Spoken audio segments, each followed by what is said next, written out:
আজকের প্রতিবেদনটি একটু ভিন্ন রকমের।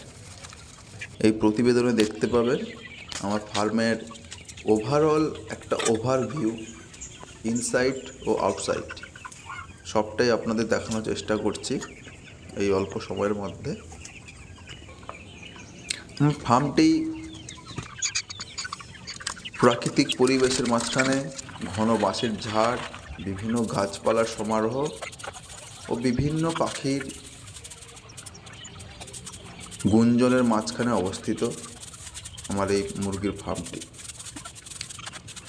বলতে পারে এটা আমার একটা শখের, ছোট থেকেই এদের ভালোবাসি, তাই এদের নিয়ে একটা ছোট্ট স্বপ্ন তৈরি করার চেষ্টা করছি। ফার্ম করতে গেলে প্রথমত তো ওকে ভালোবাসতেই হবে ভেতর থেকে, আর ফার্মটিকে পরিষ্কার আউটসাইড ও ইনসাইড দুই দিকে করতে হয়।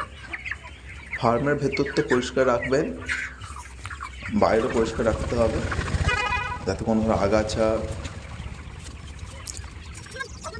বিষাক্ত পোকামাকড়, জন্তু জানোয়ার এই সমস্ত আক্রমণ অনেকটা এখান থেকে আটকানো যায়।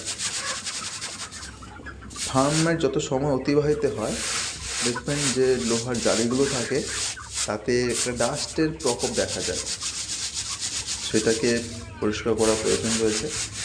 সাথে দেখতে পাচ্ছেন আমাদের যে খাবারের বস্তা, যে প্লাস্টিক, সেখান থেকে তৈরি করা একটা প্লাস্টিকের বড় বস্তার চট বস্তা তৈরি করেছি। এটা দুটো কাজে ব্যবহৃত হয়। অধিক বৃষ্টির সময় যে জলের ঝাপটা ভেতরে প্রবেশ করে সেটাকে রক্ষা করার জন্য অ্যাজ এ রেনকোট বা প্রোটেক্টর হিসাবে কাজ করে। অপরদিকে শীতের সময় শীতল আবহাওয়াকে ফার্মের ভেতরে প্রবেশ করা থেকে রক্ষা করে। তো আমি এখানে ডাস্ট পরিষ্কার করছি। যারা যখন ডাস্ট পরিষ্কার করবে মুখে অবশ্যই মাস্ক পরবেন। আমি মাস্ক পরতে এখানে ভুলে গেছিলাম। আর আমার ফার্মের চারিদিকে বিভিন্ন ধরনের ফলের গাছ রয়েছে। তো এখানে একটা দেখছেন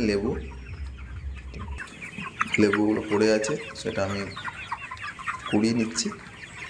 আর এটা দেখছেন ফার্মের ইনসাইড কিছু চিত্র। আমি যেখানে ফার্মটার জল ব্যবস্থা থাকে সেটা তাদের খাদ্য পানীয় সব কিছু পরিষ্কার করার জন্য যে জলের ব্যবস্থা এটা। আর এটা আমার একটা দরজা, এখানে প্রবেশ করি। দুটো সেপারেট পার্ট রয়েছে। ধীরে ধীরে ফার্মটার আয়তনে বাড়াই। প্রথম 1 মাস ধরুন 50% জায়গা রাখলাম, তারপর 100% জায়গাতে ওদেরকে রিলিজ করি।